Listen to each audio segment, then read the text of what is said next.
caravane santé, c'est un dispositif mis par la mairie de Saint-Paul qui réunit des partenaires de santé. Et nous sillonnons un petit peu les petits quartiers isolés de la mairie de Saint-Paul, surtout dans les Hauts, et où il n'y a pas forcément des professionnels de santé à disposition, du genre psychologue, nous parler un peu aussi de sexualité, prévention contre le sida, l'ARS un peu pour tout ce qui parle de salubrité publique, Réucar, dépistage d'hypertension, diabète, ça. Donc nous réunissons ces professionnels-là sur une demi-journée dans les petits quartiers de Saint-Paul. Et nous faisons des dépistages gratuits et anonymes. Quand le testicule est à l'extérieur, quand le pénis pénètre le vagin, donc le testicule va toucher la paroi, wow. Du moins le préservatif ici. Donc il n'aura pas de risque. Okay. Mon message, c'est en fin de compte que la sexualité ne devient pas tabou, parce que de plus en plus, il est encore tabou, même si on fait des spots de prévention, même si on fait de l'information générale, il reste encore un peu tabou. Donc nous, venir ici ou ailleurs, c'est d'apporter vraiment une connaissance pour que une information pour que la sexualité devienne plus ou moins souple dans les familles, et puis faire des relais aussi, c'est-à-dire former des personnes pour faire des relais, pour pouvoir que tout ça se passe bien. C'est un geste, c'est un moyen d'apporter de la connaissance aux gens, de l'information aux gens. Donc quel que soit l'endroit, nous on est partants quand même. On a récupéré des enfants, il était à Marla, on a ramené, il a dû ranger en l'hélico. On a passé la matinée en bas, après l'hélico, on a ramené les enfants à Marla. Et on a passé une belle journée hier matin.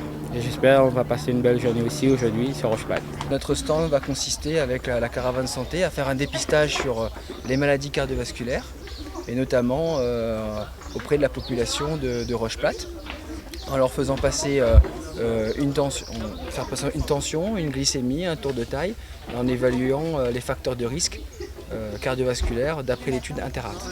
Association Réseauté, sur Saint-Paul, il y a un établissement sur Grande-Fontaine qui s'appelle la Casauté qui accueille l'après-midi des personnes dépendantes, toxicomanes, addictes, comme on dit, qui consomment des produits, comme je vous le disais, et qui, pour la plupart, souffrent de problèmes qui sont liés à cette consommation-là. Donc on accueille l'après-midi, on accompagne, et le matin, c'est un centre de soins.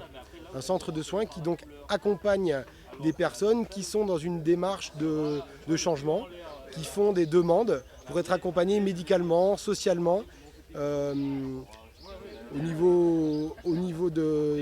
pour un mieux-être et accéder à du soin, accéder à leurs droits et prendre place dans la société comme toute demande.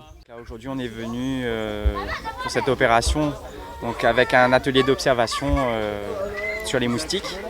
Afin d'informer la population sur les gestes à faire pour éviter d'avoir les moustiques autour de chez eux et aussi les moyens de protection qu'ils ont à disposition pour éviter d'attraper la maladie. Donc là on est venu avec des plaquettes d'information pour informer la population donc des gestes à faire pour lutter contre la prolifération des moustiques et puis se protéger contre ces maladies. Regardez pas le soleil, par contre pour vous protéger, aujourd'hui on a décidé de vous offrir une lunette de soleil qui va filtrer 100% des rayons, comme ça fera un bouclier. Hein, c'est comme s'il y avait un épée qui arrivait, boum, le bouclier il arrête. L'idée était de venir à Mafat pour faire de la prévention sur les ultraviolets, puisque en altitude les ultraviolets sont 20% plus nocifs qu'en basse altitude. Et pour ça, on a souhaité équiper tous les enfants de Mafat avec des lunettes de soleil et puis expliquer que il y a bien évidemment la casquette, bien évidemment il faut se mettre à l'ombre pour se protéger du soleil, mais pour se protéger des ultraviolets, il faut absolument mettre des lunettes de soleil pour protéger des UVA, des UVB qui sont des ultraviolets les plus nocifs, les rayons les plus nocifs du soleil.